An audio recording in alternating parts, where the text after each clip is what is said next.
그래서 시민단체는 제가 참여연대한 교육연대하고 두 개의 공동대표라고 있습니다. 그래서 늘 만나서 어떻게 공부를 할 건가, 방향을 잡을 건가 항상 고민을 하고 있습니다. 그런 고민 연장선상에서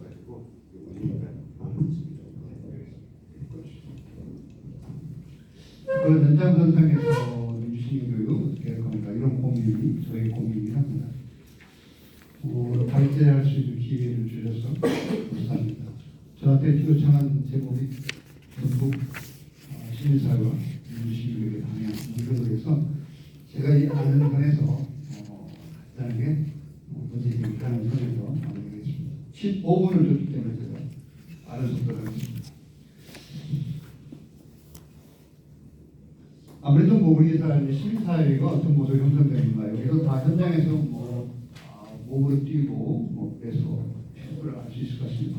권위주의된 투쟁의 과정의 산물이고요. 때로는 저희들이 이제 NLP 이런 고민도 있습니다만 정치적인 과정 속에서 어떤 모습을 할 것인가 고민을 많이 했습니다. 그런 모습들이 다 이제 공적인 성격을 가지고 있고 이게 저희들 민주화 운동이다라는 기존들 또 정치적 투쟁 과정 중에서 저희들이 일정 부분 시민사회를 만들어 왔다라고 생각합니다. 이런 과정 속에서 이제 시민단체의 이제 준비를 할 수 있는 데가 80년대 저는 그렇게 생각하는데요. 사회와 강자 정신의 모습들이 등장을 해왔죠. 그래서 내부적인 조직 역량을 강화하는 시기들 아마도 대표적인 것이 참여연대 아카데미 같은 이런 활동들이 대표적인 출발점이라고 봅니다. 시민사회는 결국 시민단체가 만들어진 시점부터 이제 공고화되고 좀 더 현실화되는 이런 과정을 나갑니다. 그렇다면 대체로 90년대 중반부터 만들어졌으니까요. 지역에서는 90년대 말 이렇게 만들어집니다. 청년들 경시 등등 이런 정치 투쟁과 제도 투쟁을 하고 또 풀뿌리 시민운동 등을 갖고 오는 그 모습 속으로 해서 노무현 정권과 함께 시민단체들 또 넓게 보면 사회단체까지 함께 지평을 넓혀서 우리 사회의 이제 민주주의 그리고 시민 이 모습이 이제 구체화되는 시점을 봤다고 생각합니다. 그런 가운데 이제 박근혜 정부라든가 이런 이명박 정부 부침도 있었습니다만 여전히 그 토대는 문재인 정부를 넘어서 지금 거의 한계에 돌아와 있는 것 같습니다. 그렇더라도 이미 거의 30여 년 가까운 시민사회를 권고해 왔기 때문에 쉽게 우리가 무너질 수는 없는 거고 또 그런 또 매집도 있는 것 같습니다. 그런 모습들이 현재 만들어지고 있고 그렇지만 저희가 이제 그런 흐름 속에서 코로나를 겪으면서 제가 맡은 참여연대도 굉장히 힘들어지긴 했습니다. 어려운 점도 좀 발생하고 비대면 사회로 가면서 조직이 약화되고 조직이 약화는 결국 연대가 약화되는 이런 점들 이제 그런 현실적인 어려움도 부딪혔습니다만 다시 이제 3, 4년 지나서 지금 복원을 하고 있는 이런 흐름이라고 봅니다. 어쨌든 이제 그런 흐름 속에서 이제 시민운동들이 어떤 모습으로 이제 더 내부적으로 변화가 있었을까? 민주화 혹은 이제 크게 봤을 또 세계화, 다원화 이런 이슈 속에서 다양한 생활 이슈가 다양화되고 있고 그 가운데 시민사회가 해야 될 그 아젠다가 많이 확장되는 모습들을 봤습니다. 또 주체와 운동 방법의 다양화도 있었고 민중운동에서부터 개혁투쟁 그리고 반정부 투쟁 여러 형태로 다양화되는 시점이 있다고 봅니다. 이게 이제 시민사회 내부에서는 결사실도 만들어지고 사회운동도 등장하고 또 분야별 전문 시민단체가 이제 만들어진다라고 봅니다. 그래서 각자 인권, 평화 등등 참여연대 같이 이제 종합 시민단체를 만들어집니다만 전문 분야 속에서 이루어지는 작업들 이런 전문적인 분야에서 만들어지는 것이 때로는 득도 있고 또 실도 있습니다. 그래서 각자 고생을 하다 보니까 연대 활동이 취약해지고 그래서 이 윤석열 정부의 싸움에서도 실제 연대 활동들은 잘 이루어지지 않는 이런 모습들이 그냥 각자 단체가 먹고 살려고 살펴보니까 이런 아젠다가 상실돼가는, 상실까지는 표현이 거창합니다만 약화되는 이런 문제점도 발생했습니다. 또한 이제 법과 제도를 창출하고, 그 다음에 이제 소위 지금 이제 86 세대들 거의 끝부분에 이제 586에서 이제 686으로 넘어가고 있습니다만, 대부분 이제 시민운동 좀 했던 친구들이 이제 정치인으로 옷을 갈아입으면서 거의 또 시민운동의 그 모양새라든가 동력을 좀 오히려 떨어뜨리는 이런 점들. 그 시민단체 활동 저희도 하고 있습니다만 20년 이상 뭐 우리 단체도 99년에 만들어서 하고 있습니다만, 이걸 통해서 좀 정치적인 그 자인에게 이런 동력이 더 강화되는 이런 모습들이 많아져서 수단화되는 것들을 많이 볼 수 있습니다. 그런 이제 흐름 속에서 뭐 다양화되고 다층화되는 것들, 우리가 정말 소중하게 이미 다 이루어진 줄 알았더니 인권, 평화, 민주주의 이 기본 가치가 흔들렸다라는 거죠. 헌법에서도 흔들려고 하고 있고 다 이미 곤고화되고 일상화된 줄 알았더니 이 자체가 한번 흔들으니까 이거 일도 아니더라고요. 그래서 금방 또 무너지는 그런 점에서 시민교육이 더 열심히 해야겠다라는 생각도 해봤습니다.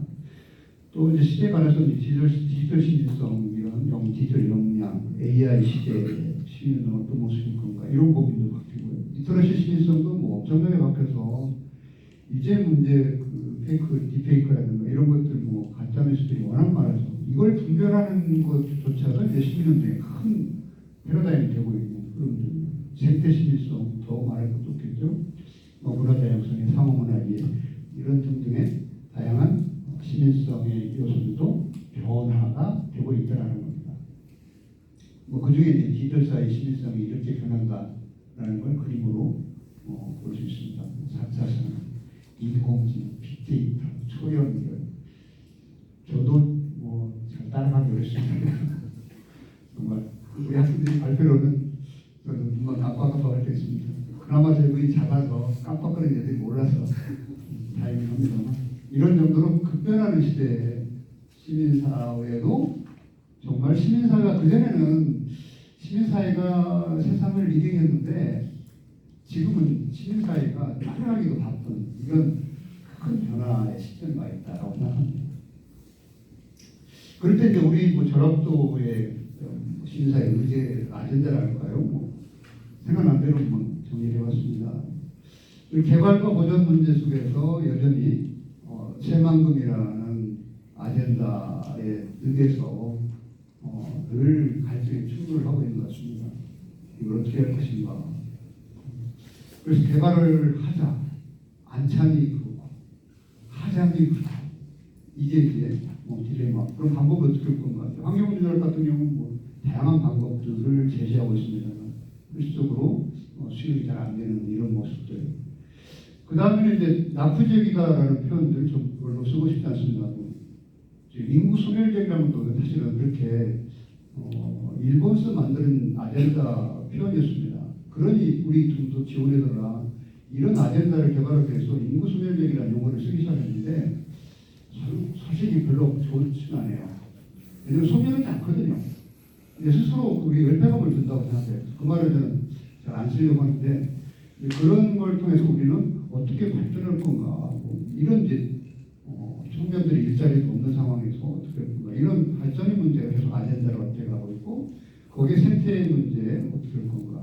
그러면 이 환경을 어떤 모습으로 보면서 거기서 우리가 생활을 끌어낼 건가, 이런 아젠다의 충돌이 계속 있다.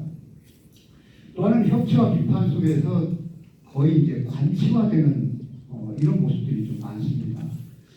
이제 좋은 말로만 이제 어거넌스고요. 제가 참여연대 초반에 할 때는 그 투쟁 중에 강지사를 2번 재임을 못하게 하는 일을 했어요. 그때 일이 뭐였냐면 그때는 도지사가 시민단체를 두려워했었습니다. 근데 지금 아무도 두려워하지 않아요. 세상이 바뀐 거예요. 그걸 보자면 이제 절차적인 것에만 시민단체를 n분의 1을 하나 끼놓고 그냥 갑니다. 그래서 시민단체가 정말은 거버넌스 협치란 말 하지만 거의 덩어리가 되는 이런 모습이 2000년대 들어오면서 완전히 저는 바뀌었다고 봅니다. 민선 4기, 5기를 넘어가면서는 이 시민단체는 거의 이제 옆에서 들어있는 정도. 그래서 의사결정에 이런 장식품 같은 모습으로 처리되는 이런 점도 본다면 지금 시민단체 어떨까? 아무도 두려워하지 않습니다. 아무리 걱정해도 그래 뭐 그냥 n분의 1로 처리하고 가는 이런 면에서 본다면 우리의 역량, 연대 역량은 많이 떨어졌다라고 생각합니다. 그래서 이제 비판 능력이 사실은 상실돼요. 그러면 일단 이제 저희도 뭐 상근자가 있습니다만 최다 저희가 상근자 참여연대도 상근자 많을 때 저희가 8명까지 있었습니다만 지금 상근자 3명으로 줄였습니다. 인건비 부담 때문에 어쩔 수 없이 줄이고 이런 상황이어서 그러면 이제 결국은 이 시민단체도 상근자의 월급이라는 표현이 좀 너무 적긴 합니다만 이 문제가 결국은 단체 활동을 왜곡시키고 또 어딘가에 거버넌스나 이런 걸 띄어서 뭐 도움을 받아야 되고 이런 과정 속에서 굉장히 힘들어지는 비판적인 상실되는 이런 또 선순환이 아니라 악순환의 구조에 결국 있지 않겠나. 그런 가운데 참여, 무관심, 갈등, 이해 뭐 이런 대립구도로 생각나는 대로 한번 적어봤습니다. 이 모습들이 지금 우리 시민사회가 겪는 한 고밀전상이 아닌가라는 모습입니다. 그럼에도 불구하고 우리는 민주시민사회를 추구해야 되고 그렇다면 어떤 자질을 가지고서 우리가 건강한 사회를 만들어갈 건가 이런 모습입니다. 그런 자질 속에 저는 자율, 연대, 참여 이런 표현을 씁니다. 제가 이걸 가지고 어떻게 발표하면 자꾸 참여연대 기조를 이야기하는 거 아니냐 이렇게 얘기를 합니다.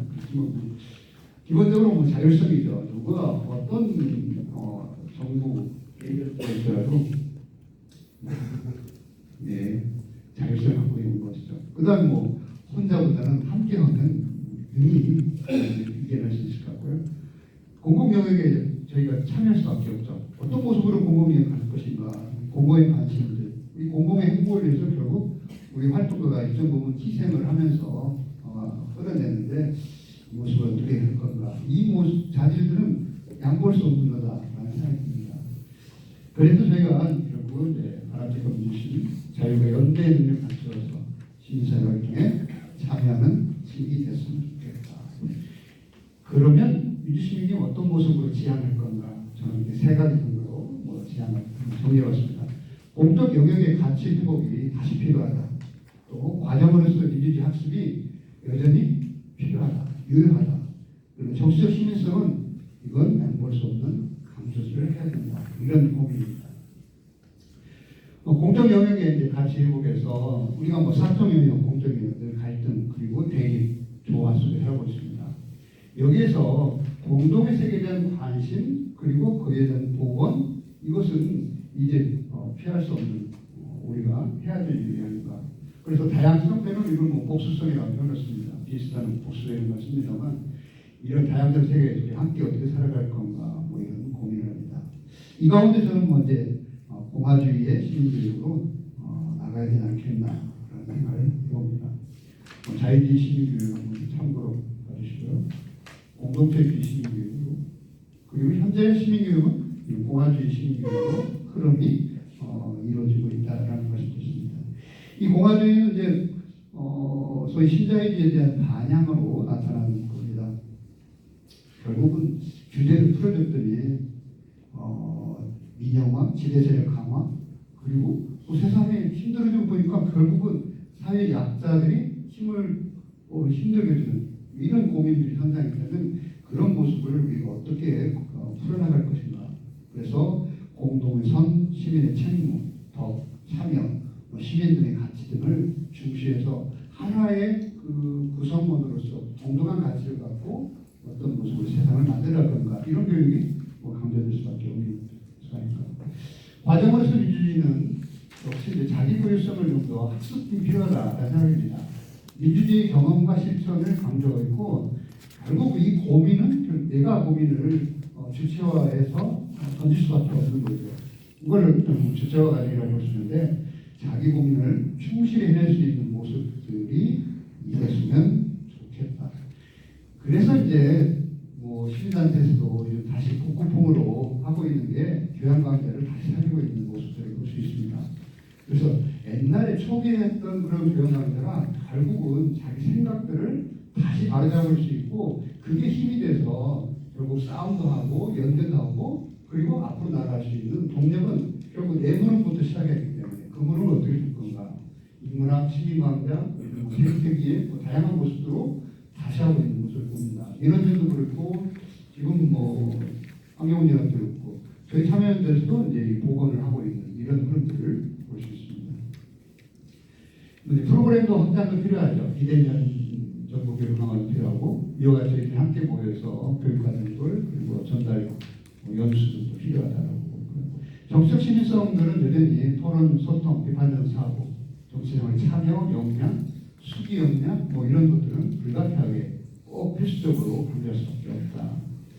시민 참여의 중요성들은 우리가 대의민주주의를 보완할 수 있는 직접 문제를 직접 할 수 있는 요소니까요. 협치 강화 체제를 구축하는 작업들 아마도 이제 시민사회 요구와 정부 혹은 지방자치단체의 형질 시스템 그 가운데서 우리가 어떤 사회를 지향할 건가라는 아젠다를 분명히 설정하고 여기에 참여해서 체제를 구축하는 작업입니다. 전문가의 양성도 대단히 필요합니다. 서류 글씨 쓰는 편이거나 시민들에게 코디네이터를 양성하는 작업들이 필요하다. 저는 이제 뭐 이같이 이제 시민교육의 재교육 활동도 필요하다. 저희 단체도 이제 젊은 분들이 오진 않습니다. 참여연대 회원들이 저와 함께 같이 늙어가고 있는데 젊은 사람이 오지 않고 젊은 사람이 오더라도 이게 자기 주체화가 안 돼 있어요. 그러다 보니까 문제의식이 없습니다. 그냥 그 짝으로서 시민운동을 하고 있는 그렇다고 해서 그 사람에게 가치를 지향하라고 말을 하기가 참 어렵습니다. 그래서 아무리 그 문자된 신문을 갖다 줘도 신문을 읽지 않습니다. 그냥 핸드폰만 보고 있습니다. 신문을 딱 보고 보면 전체적인 흐름을 읽을 수 있는데 신문을 보지 않는 시민운동 활동가들이 우리 단단히 보시면 참여대 같은 건 현실적인 문제가 되고 있는 이런 문제. 그러면 그걸 글줄을 읽지 않으면 결국은 하나도 못 씁니다. 아무것도 읽어야 글이 나오는데 그런 어려운 점들이 지금의 모습에 어떻게 활동가들을 다시 고민할 건가. 단체 활동도 그래서 고민 선상에 와 있습니다. 제가 이제 문제 제기하는 작업 중에 할 때 민주주의 교육을 해서 어떻게 할 건가. 그러면 이런 시민교육을 위한 이제 플랫폼 구축이 절실하게 필요하다. 이제 각자 도생을 해왔다면은 이제 함께 그것을 어떠한 플랫폼 속에서 함께 연대하고 흩어져서 각자 일을 할 건가. 그리고 교육 활동을 할 건가. 이런 고민이 필요하다는 거고요. 이게 이제 학교 밖 교육과 학교 안 교육이 연계되는 선상에서 다시 시민교육이 좀 확장이 필요하다는 말씀을 드리고 있습니다. 그 시민교육 방법의 차별화, 다양화, 시대가 디지털 사회로 바뀌었다면 어떻게 할 건가? 유튜브가 꼭 시민운동이라고 아니라고 볼 수도 있지만 꼭 그것만이 전부라고 할 수는 또 없는 거니까 그런 거를 했을 때 소통의 방법들을 어떻게 다양화할 건지 고민도 함께 필요하다고 합니다. 전문 영향 강화 필요할 것 같고요. 저는 이제 다시 한다면 민주주의의 원리와 가치 교육이 다시 강화할 필요가 있겠다. 늘 우리 함께 인권이 있는 줄 알았더니 늘 인권이 없을 수도 있다는 거예요. 그래서 항상 우리는 인권은 기본적으로 했습니다. 인권 그리고 평화 뭐 가치 교육을 늘 해왔지만 그게 늘 함께 있는 줄 알았더니 그렇지 않을 수도 있다는 거예요. 그래서 베이직 교육은 다시 필요하다 이런 생각을 하고요. 이런 교육들이 지속 가능성을 좀 할 수 이어질 수 있도록 강화했으면 좋겠다. 죄송합니다. 보겠습니다. 감사합니다.